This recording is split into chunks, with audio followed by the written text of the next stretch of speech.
نحمدک یا اللہ والصلاة والسلام علیک یا رسول اللہ اما بعد اعوذ باللہ من الشیطان الرجیم بسم اللہ الرحمن الرحیم۔ درس قرآن کی یہ ہفتہ وار نشست، آج اس میں ہم انشاءاللہ سورۃ البقرہ کی آیت نمبر 17 سے لے کے آیت نمبر 22 تک ہم جائیں گے۔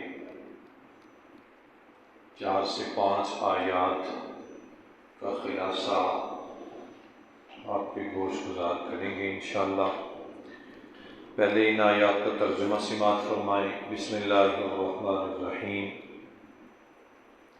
مثلهم کمثل الذی استوقد نارا، ان کی مثال کمثل جس طرح کے الذی وہ شخص استوقد نارا جس نے آگ روشن کی، فلما اضاءت ما حولہ پھر جب روشن ہو گیا اس کا ارد گرد، تو ذہب اللہ بنورہم اللہ ان کا نور لے گیا، وترکہم اور ان کو چھوڑ دیا اندھیروں میں، لا یبصرون وہ کچھ بھی نہیں دیکھتے، صم بکم عمی فہم لا یرجعون صم بہرے ہیں، بکم گونگے ہیں، عمی اندھے ہیں، فہم لا یرجعون وہ نہیں لوٹتے۔ او کصیب من السماء یا جیسے کہ بارش ہو آسمان سے، بادل ہو آسمان سے، فیہ ظلمات اس میں اندھیرے ہوں، برعد اور بجلی کی گرج ہو، وبرق اور چمک ہو، یجعلون اصابعہم کر لیتے ہیں اپنی انگلیاں اپنے کانوں میں، من الصواعق اس کڑک کی وجہ سے، حذر الموت موت سے ڈرتے ہوئے، واللہ محیط بالکافرین اور اللہ کافروں کو گھیرے ہوئے ہے، یکاد البرق یخطف ابصارہم قریب ہے یا ایسے محسوس ہوتا ہے کہ بجلی ان کی آنکھیں اچک لے گی، کلما اضاءت ما حولہ جب بھی کچھ روشنی ہوتی ہے تو مشوا فیہ اس میں چلنے لگتے ہیں، وَإِذَا أَظْلَمَ عَلَيْهِمْ قَامُوا اور جب اندھیرا چھا جاتا ہے ان پر تو کھڑے ہو جاتے ہیں، وَلَوْ شَاءَ اللَّهُ لَذَهَبَ بِسَمْعِهِمْ وَأَبْصَارِهِمْ اور اگر اللہ چاہتا تو لے جاتا ان کی آنکھیں بھی اور ان کے کان بھی، ان اللہ علی کل شیء قدیر بے شک اللہ تعالی ہر چیز پر قدرت والا ہے۔ یا ایھا الناس اعبدوا ربکم الذی خلقکم اے لوگو اپنے اس رب کی عبادت کرو، الذی خلقکم جس نے تم کو پیدا کیا، والذین من قبلکم اور تم سے پہلے لوگوں کو پیدا کیا، لعلکم تتقون تاکہ تم پرہیزگار بن جاؤ، الذی جعل لکم الارض فراشا وہ تمہارا رب جس نے کر دیا تمہارے لیے زمین کو فرش بچھونا، والسماء بناء اور آسمان کو ایک عمارت، وانزل من السماء ماء اور اتارا اس نے آسمان سے پانی، فاخرج به من الثمرات رزقا لکم پھر اس نے نکالا اس پانی کے ذریعے سے پھل، رزقا لکم تمہارے کھانے کے لیے، فلا تجعلوا للہ اندادا نہ بناؤ اللہ کے لیے کوئی برابر، وانتم تعلمون حالانکہ تم خوب جانتے ہو۔ یہ سورہ بقرہ کی آیت نمبر 16۔ گزشتہ درس میں آپ کو یاد ہوگا کہ ایک بات عرض کی تھی کہ رب تعالیٰ نے شروع سے ہی انسانوں کی 3 کیٹیگریز کا ذکر کیا ہے۔ انسانوں کے 3 گروہ ہیں، ایک مومنین کا گروہ، دوسرا کافروں کا گروہ، اور تیسرا منافقین کا گروہ۔ مومنین کا تذکرہ بھی ہو چکا، شروع میں آیات الف لام میم ذالک الکتاب لا ریب فیہ، یہ مومنین کا ذکر ہے۔ اس کے بعد کفار کا ذکر بھی ہو چکا کہ ان کے دلوں اور ان کے کانوں پر اللہ نے مہر لگا دی ہے، یہ کافروں کا ذکر تھا۔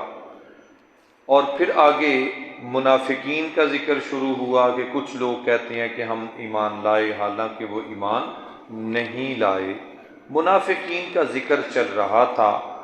آج ہم جہاں سے شروع کرنے جا رہے ہیں، یہاں سے اللہ تعالیٰ نے منافقین کی 2 مثالیں بیان کی، منافقوں کی زندگی کی 2 مثالیں کہ ان کی زندگی کس طرح کی ہے، منافق کیسے لوگ ہوتے ہیں۔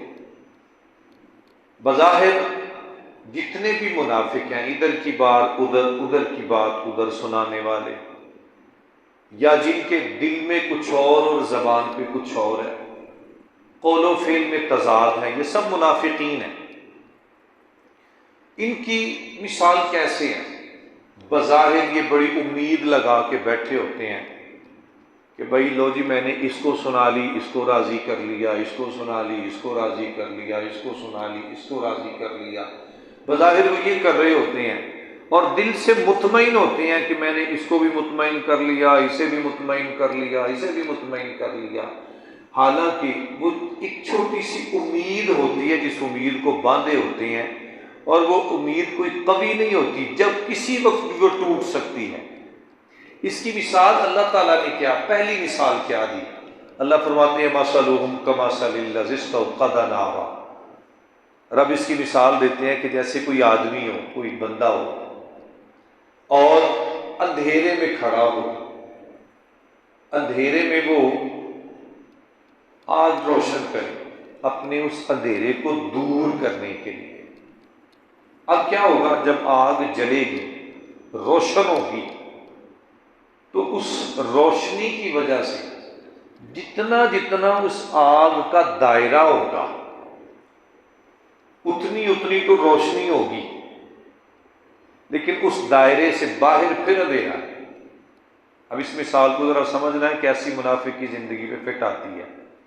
آگ جلائے گا، روشنی کرے گا، اور جتنا جتنا اس آگ کا دائرہ ہوگا، یا یہ بلب لے لیں آپ، یا موبائل کی لائٹ لے لیں، ٹارچ لے لیں، کوئی بھی اس کی ایک مثال لی جا سکتی ہے، جتنا جتنا اس کا دائرہ ہوگا، اس کی بساط ہوگی، اس کا کرائیٹیریا ہوگا، اتنی اتنی تو روشن ہوگی، لیکن اس سے آگے کیا ہے؟ پھر اندھیرا ہے۔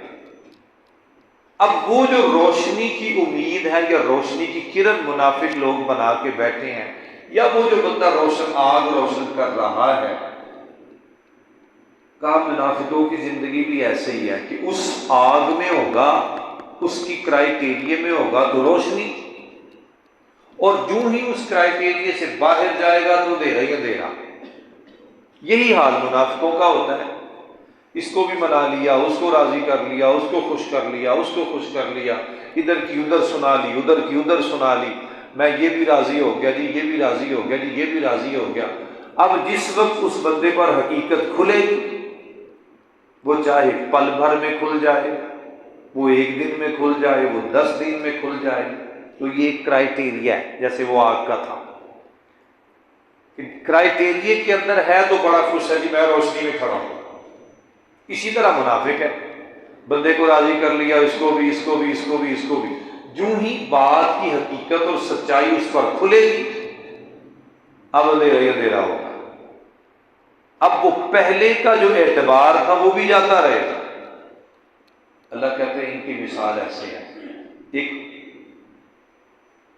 مختصر سی امید لگا کے بیٹھے ہوتے ہیں، جیسے وہ آگ جلانے والا بندہ، جب تک وہ آگ جلتی رہے گی اس کو روشنی ملتی رہے گی، جو ہی آگ ختم ہو گئی، روشنی ختم ہو گئی، پھر اندھیرے ہی اندھیرے۔ یہی حال اس منافق بندے کا ہوتا ہے، اس کو منایا، اس کو منایا، اس کو منایا، اس کو منایا، جب تک تو حقیقت نہیں کھلے گی تب تک تو وہ بندہ بڑا خوش ہوگا، جی میرے ساتھ بڑے راضی ہیں، جی میرے ساتھ بڑے سارے، یہ بندہ بھی خوش ہے، یہ بھی خوش ہے۔ جب حقیقت کھل گئی تو اندھیرا ہی اندھیرا ہوگا۔ یہ ہے منافقین کی ایک مثال اللہ تعالیٰ نے بیان فرمائی۔ پھر ساتھ ہی اللہ فرماتے ہیں کہ صم بکم عمی فہم لا یرجعون، فرمایا یہ گنگے بھی ہیں، یہ اندھے بھی ہیں، یہ بہرے بھی ہیں۔ اب گنگے کس وجہ سے؟ زبانیں تو ہیں، اندھے کس وجہ سے؟ آنکھیں تو ہیں، بہرے کس وجہ سے؟ کان تو ہیں۔ تو فرمائے گنگے اندھے بہرے اس وجہ سے ہیں کہ دیکھتے ہیں لیکن حق کو ماننے کے لیے تیار نہیں، سنتے ہیں حق کی بات قبول کرنے کے لیے تیار نہیں، زبان سے اقرار بھی ہے کہ یہ حق ہے لیکن اس کو زبانی طور پر، عملی طور پر قبول کرنے کے لیے تیار نہیں ہے۔ اس وجہ سے ان کو کہا کہ یہ گنگے بھی ہیں، یہ بہرے بھی ہیں اور یہ اندھے بھی ہیں۔ لا یرجعون، یہ واپس نہیں لوٹیں گے، مطلب اپنے کاموں سے باز نہیں آئیں گے، ان کو وہ چسکا لگ چکا ہے اس طرح کی باتوں کا۔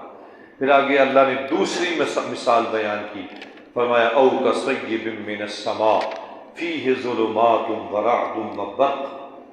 منافقوں کی دوسری مثال، دیکھیں جب بادل برستے ہیں، بادل میں گرج ہوتی ہے، اس کی چمک ہوتی ہے، بجلی کی چمک ہوتی ہے۔ اب جو ہی آسمانی بجلی کڑکتی ہے، اب کبھی بھی تجربہ کر کے دیکھیں، جب وہ بجلی کڑکتی ہے نا تو وہ چند لمحوں کے لیے آنکھوں کی روشنی چلے آ جاتی ہے، یہ کچھ نظر نہیں آتا، کچھ لمحے گزرتے ہیں پھر جا کے تو وہ نظر آنے کا سلسلہ بحال ہوتا ہے، دوبارہ سے ہوتا ہے۔ وہ ایک مختصر سا ٹائم ہوتا ہے، مختصر سی گھڑیاں، مختصر سے لمحے ہوتے ہیں۔ اللہ کہتا ہے ان کی امیدیں تو اسی مختصر لمحے والی جو بجلی نے تھوڑی دیر کے لیے اندھیرا کیا ہے نا، بس وہ ان کی امید اتنی ہوتی ہے بس۔ جیسے آسمان سے بجلی کڑکی، بجلی کی چمک آئی، چند لمحوں کے لیے نظروں سے ہر چیز اوجھل ہو گئی، جو ہی وہ اثر اس کا ختم ہوا دوبارہ سے سارا سلسلہ بحال ہو گیا۔ یہی معاملہ منافقوں کا ہوتا ہے، جب بندے کو راضی کر لیا، بندے کو منا لیا، ادھر کی ادھر کر لی، اپنا منافقت کا اظہار کر لیا، جب تک اس پر حقیقت آشکار نہیں ہوئی تو اس نے سمجھا کہ میں بڑا کام کر بیٹھا ہوں، اب حقیقت کھل جائے گی سارا کچھ تباہ ہو جائے گا۔ تو منافقوں کی مثال وہ لمحے بھر کی ہوتی ہے جو منافقت کرنے والے ہیں۔ اللہ فرماتے ہیں یہ اس چمک کی طرح ہے۔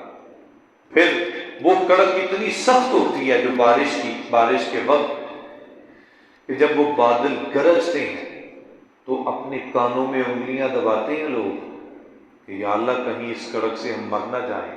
عام طور پر دیکھیں جب بھی بادل گرجتے ہیں تو فوراً زبان پہ آتے استغفر اللہ، اللہ ہمیں بچانا، اللہ ہمیں بچانا۔ اب دیکھ لیں ہم کیسے ہیں، لمحہ بھر کے لیے اللہ سے یہ پناہ بھی مانگتے ہیں، معافی بھی مانگتے ہیں، جو ہی وہ لمحہ گزرتا ہے پھر اپنے کاموں میں اثر، پھر وہی ترتیب ہماری۔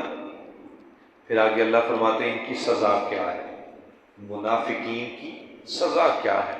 اللہ فرماتے ہیں یقاد البرق یخطف ابصارهم کلما اضاء لهم مشوا فیہ واذا اظلم علیہم قاموا۔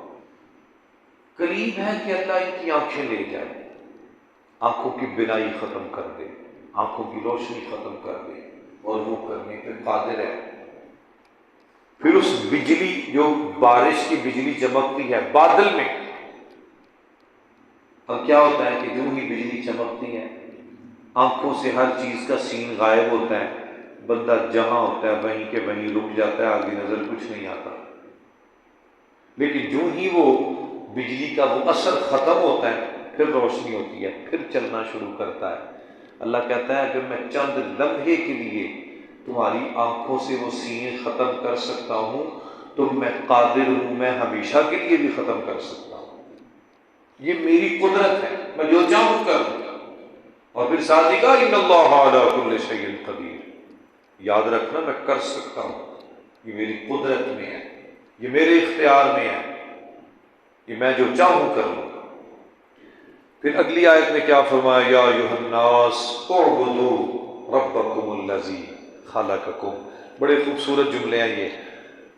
اے لوگو اپنے اس رب کو پوجو، اس رب کی عبادت کرو جس نے تمہیں پیدا کیا ہے. عبادت، جو لفظ عبادت ہے، اس کی تعریف کیا ہے؟ عبادت کس کو کہتے ہیں؟ کیا عبادت صرف نماز پڑھنے کا نام ہے؟ یا عبادت صرف روزہ رکھنے کا نام ہے؟ یا عبادت صرف حج کرنے کا نام ہے؟ قرآن پڑھنے کا نام ہے؟ نہیں. عبادت کی ڈیفینیشن کیا ہے؟ عبادت کو ہم کیسے ڈیفائن کریں گے؟ عبادت کی تعریف کیا ہے؟ اللہ کی دی ہوئی طاقت کو، یہ میں عبادت کی تعریف ذہن میں رکھیں، اللہ کی عطا کردہ طاقت کو اس کی فرما برداری میں گزارنا اور اس کی معصیت سے بچنے کا نام عبادت ہے. بڑا جامع جملہ ہے یہ. اللہ کی دی ہوئی طاقت کو اس کی فرما برداری میں گزارنا، استعمال کرنا، اور اس کی معصیت سے بچنے کا نام عبادت ہے. مثلا ایک بندہ نماز نہیں پڑھتا، ٹھیک ہے، وہ گناہ گار ہوگا، وہ ایک الگ بات ہے. روزہ نہیں رکھتا، الگ بات ہے، گناہ گار ہوگا. لیکن اگر ایک بندہ راہ چلتے چلتے کسی کے ساتھ نیکی کرتا ہے، صلہ رحمی کرتا ہے، کسی کا حق ادا کرتا ہے، وہ بھی عبادت ہے. جس کام کا اللہ نے، اللہ کے رسول نے کرنے کا حکم دیا ہے، نماز روزے کے علاوہ، اگر وہ بھی کام کرتا ہے تو عبادت ہوگی. جبکہ دوسری طرف سارے اسباب و ذرائع موجود ہیں. زنا کر سکتا ہے، کوئی رکاوٹ نہیں ہے. چوری کر سکتا ہے، کوئی رکاوٹ نہیں ہے. اگر وہ چوری نہیں کرتا تو یہ بھی عبادت ہے. کوئی رکاوٹ نہیں، کوئی مانع نہیں، کوئی کسی قسم کی کوئی پابندی نہیں ہے. سارے ذرائع اسباب موجود ہیں. چوری کی شخص چوری کرنا چاہتا ہے، چوری کر سکتا ہے، زنا کر سکتا ہے، شراب پی سکتا ہے، بدکاری کر سکتا ہے، لیکن وہ نہیں کرتا تو یہ بھی عبادت ہو. عبادت صرف نماز روزے کا نام نہیں ہے. اس لیے اس کی تعریف کیا ہوئی؟ کہ اللہ کی دی ہوئی طاقت کو اس کی اطاعت میں اور اس اللہ کی معصیت سے بچنے کا نام عبادت ہے. اب رب کہتا ہے اعبدوا ربکم الذی خلقکم. بندے اس رب کی عبادت کر جس نے تمہیں پیدا کیا ہے، اور صرف تمہیں ہی پیدا نہیں کیا، تم سے پہلے لوگوں کو بھی پیدا کیا ہے. اب اس میں ایک طویل حدیث پاک ذرا سنیے گا، اور میں کہتا ہوں یہ حدیث پڑھیں سنیں تو اپنے آپ کو ایک ترازو میں کھڑا کر لیں کہ ہم کہاں پہ کھڑے ہیں، ہم کس جگہ پہ کھڑے ہیں. مسلم شریف میں یہ طویل حدیث پاک آتی ہے. حضرت معاذ ابن جبل رضی اللہ تعالیٰ، اور یہ وہ صحابی ہیں جن کو اللہ کے رسول علیہ السلام نے خود ایک مسجد کا امام بھی مقرر کیا تھا. حضرت معاذ ابن جبل کو رضی اللہ تعالیٰ، ان کو رسول پاک علیہ السلام ایک دن حضرت معاذ ابن جبل حضور کے پاس بیٹھے تو کہتے ہیں یا رسول اللہ صلی اللہ علیہ وسلم مجھے کوئی نصیحت فرمائے، مجھے کوئی نصیحت فرمائے کہ وہ ایسی نصیحت ہو کہ میری زندگی کا حصہ بن جائے، میں اس کو اپنی زندگی میں اپنا لوں. اب نبی علیہ الصلوۃ والسلام کیا فرماتے ہیں؟ آپ فرماتے ہیں اے معاذ، میں تجھے ایسی نصیحت کرتا ہوں کہ اگر تم نے اس نصیحت کو اپنا لیا تو تمہیں بڑا فائدہ ہوگا، اور اگر بھول گئے تو بڑا نقصان ہوگا. اب حضرت معاذ رضی اللہ تعالیٰ کا تجسس اور بڑھ گیا کہ وہ کون سی چیز ہے جس میں میرا بڑا فائدہ اور نہ کرنے سے میرا نقصان ہے. عرض کرتے ہیں یا رسول اللہ کون سا کام ہے جس میں میرا فائدہ ہے؟ تو امام الانبیاء صلی اللہ علیہ وسلم نے ارشاد فرمایا، آپ نے فرمایا جب رب تعالیٰ نے زمین اور آسمان کو پیدا کیا تو اچھا اس میں ایک اور بات چھوٹی سی میرے ذہن میں آ رہی ہے کہ آسمانوں کی تعداد 7 ہے، جبکہ زمینوں کی تعداد، قرآن میں کہیں پہ اس کا کوئی ذکر نہیں کہ زمینیں 7 ہیں۔ اس میں پھر ایک اور چیز ہے کہ پڑھے لکھے دوست بھی تشریف فرما ہے، اللہ تعالیٰ نے جب بھی آسمانوں اور زمینوں کا لفظ اکٹھا ذکر کیا ہے نا، تو آسمان کا لفظ جمع آیا ہے اور عرض کا لفظ واحد آیا ہے۔ اللہ نور السماوات والارض، سماوات جمع ہے، عرض واحد ہے۔ للہ ملک السماوات والارض، اللہ کے لیے آسمانوں کی بادشاہت ہے، سماوات کا لفظ جمع ہے، عرض کا لفظ واحد ہے۔ اس سے کچھ علماء اس پہ بحث بھی کرتے ہیں کہ یہ زمینیں بھی 7 ہیں کہ نہیں، حالانکہ سائنس اس بات کو مانتی ہے۔ ہاں، ایک آیت قرآن پاک کی ایسی ہے 28ویں پارے میں جہاں پہ 7 زمینوں کا ذکر ہے، لیکن وہ 7 کا تعداد نہیں ہے۔ جیسے آسمانوں کے بارے میں 7 سماوات انطباقا، 7 سماوات انطباقا، ہم نے 7 آسمان طے بطے پیدا کیے ہیں، لیکن زمینوں کا کہیں 7 کا لفظ نہیں ہے پورے قرآن میں، اور نہ ہی یہ لفظ جمع استعمال کیا گیا۔ جب بھی یہ استعمال ہوا ہے، یہ واحد استعمال ہوا ہے۔ اب وہ جو 28ویں پارے میں آتا ہے، اللہ الذی خلق 7 سماوات ومن الارض مثلہن، رب کہتے ہیں کہ میں نے 7 آسمان بنائے اور اسی کے برابر زمینیں، ومن الارض مثلہن، اسی کے برابر زمینیں۔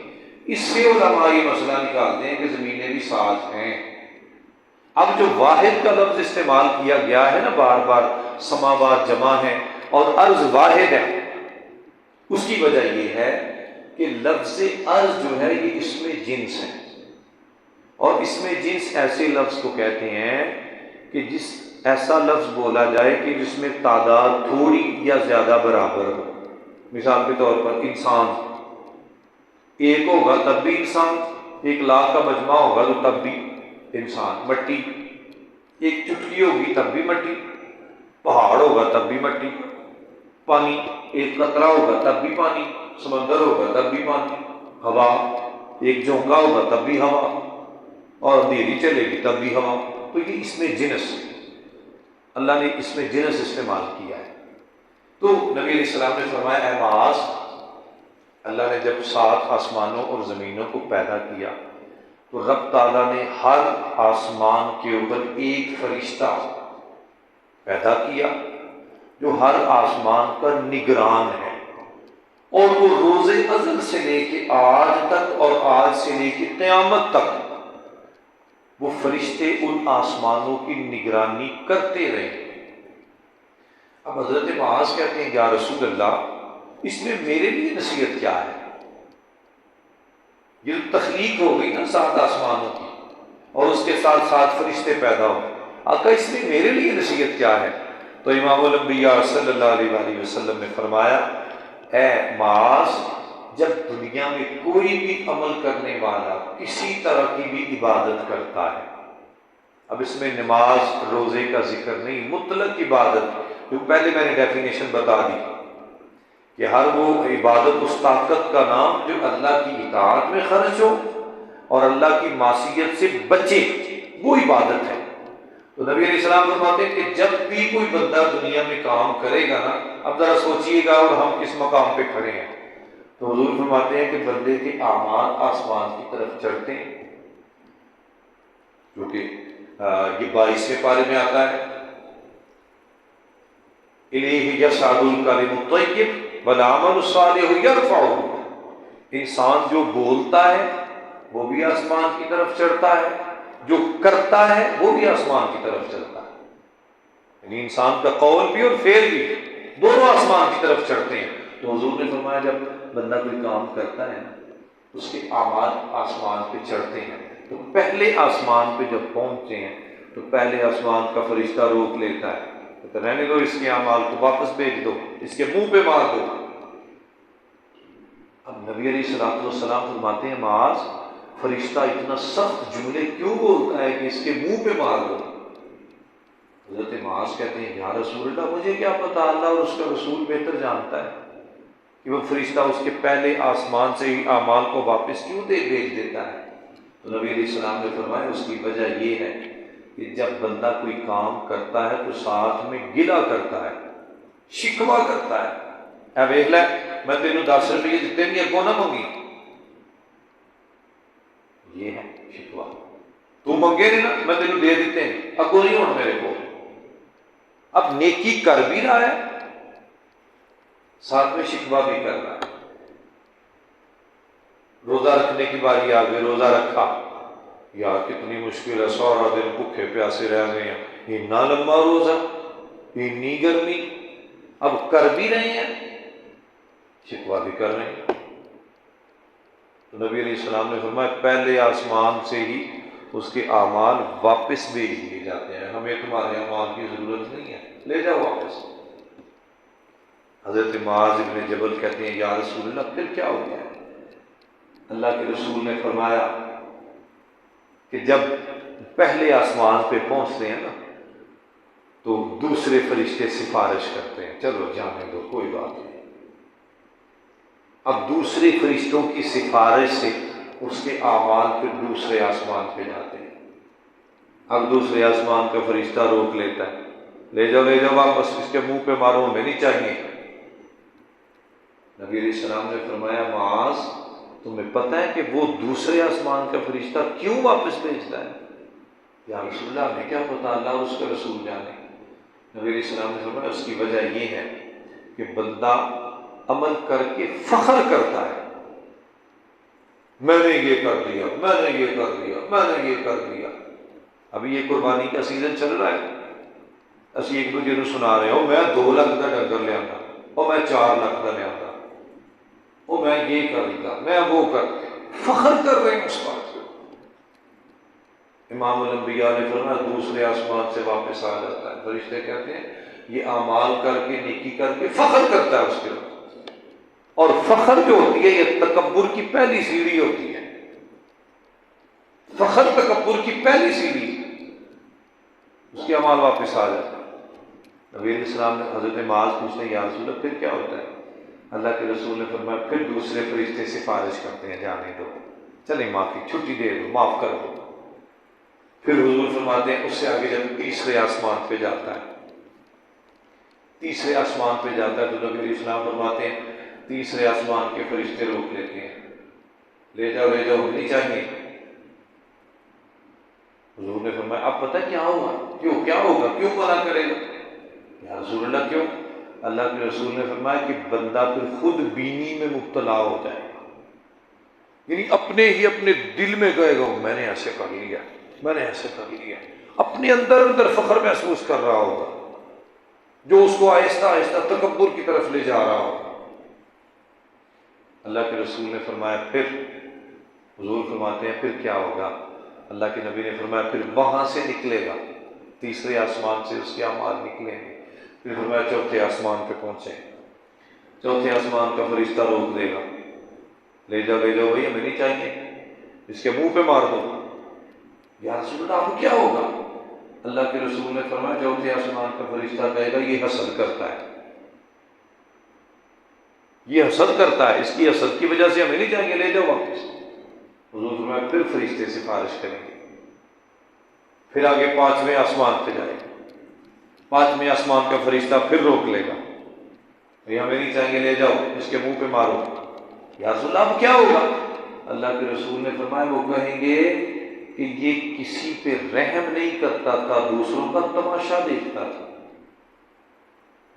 یعنی اس کے سامنے کسی کو تکلیف ہو رہی ہے، پریشانی میں مبتلا ہے، تو بجائے اس کے اس کی مدد کرے، اس کی پریشانی کو تکلیف کو دور کرنے کی کوشش کرے، الٹا اس کا تماشا دیکھے، ہمیں نہیں چاہیے اس کے عمل۔ نبی علیہ السلام نے فرمایا فرشتے پھر سفارش کریں گے، پھر اوپر جائے گا، اگلے آسمان فرشتے پھر روک لیں گے، ہمیں نہیں چاہیے، لے جاؤ واپس۔ نبی علیہ السلام نے فرمایا اب پتہ کیا ہوگا؟ اور اس میں ہم میں سے ہر بندہ ہی مبتلا ہے، یہ جو بات عرض کر رہے ہیں بتا نہیں لگا ہوں آپ کو، نبی علیہ السلام نے کیا فرمایا؟ ہمیں پھر روک لیا جائے گا، یا رسول اللہ کیا ہوگا، اب کیا وجہ ہے؟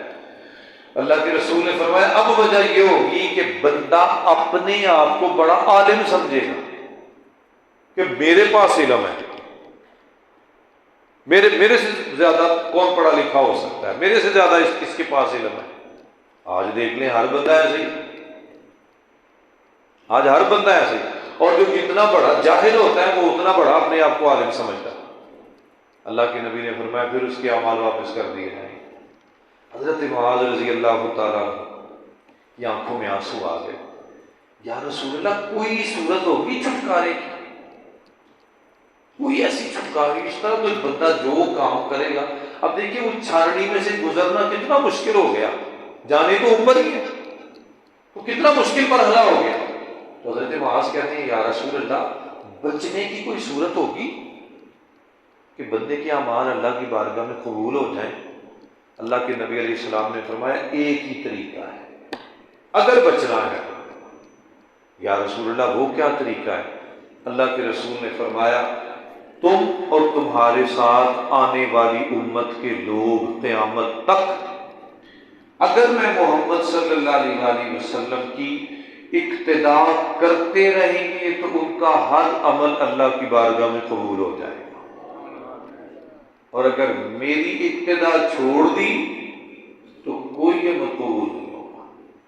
یعنی یہ کہ اللہ کے رسول نے کسوٹی بتا دی ہمیں، اگر تم یہ چاہتے ہو کہ تمہارے اعمال کی قبولیت ہو، اس کا ایک ہی طریقہ ہے اقتداء رسول۔ اپنے زندگی کے تمام پہلو اقتداء رسول میں بنا دو، اللہ کی بارگاہ میں قبولیت ہو جائے گی۔ آخری جو آیت ہے اس میں کیا فرمایا؟ اس رب کی عبادت کرو جس نے تمہارے لیے زمین کو فرش بنایا، آسمان کو چھت بنایا، پھر آسمان سے پانی اتارا، اس پانی کے ذریعے سے تمہارے لیے کھیتیاں پیدا کی مختلف قسم کی، اسی زمین میں سے رزق اللہ کو تمہارے کھانے کے لیے۔ اب اتنی نشانیاں بتانے کے بعد اللہ لا تجعلوا للہ اندادا، اب بھی شرک سے باز نہیں آتے، اب بھی کہتے ہو کہ اللہ کے سوا کوئی اور کچھ کر سکتا ہے، اللہ کے سوا کوئی اور ان چیزوں کو بنا سکتا ہے۔ فرمایا لا تجعلوا للہ اندادا، رب کے ساتھ کسی کو حصے دار نہ بناؤ، کسی کو شریک نہ بناؤ، وَأَنْتُمْ تَعْلَمُونَ، اور تمہیں خوب پتہ ہے کہ یہ کام کرنے میں وہ وحدہ لا شریک ہے، اس کے علاوہ کوئی تمہارے یہ کام نہیں کر سکتا۔ اللہ تعالیٰ سے دعا ہے اللہ رب العزت ہم سب کی حاضری قبول فرمائے۔ اللہم صلی علی سیدنا و مولانا محمد مبارک وسلم علیہ۔ اے میرے مالک تیرے فضل سے، تیرے کرم سے، تیرا دین، تیرا قرآن سیکھنے کے لیے، سمجھنے کے لیے کوشش کرتے ہیں، مولا کریم ہماری اس سعی کو شرف قبولیت عطا فرما۔ اللہ میرے اللہ ہماری اس کوشش میں برکتیں عطا فرما، ہماری اس مجلس میں بھی اپنا کرم فرما کے برکتیں عطا فرما۔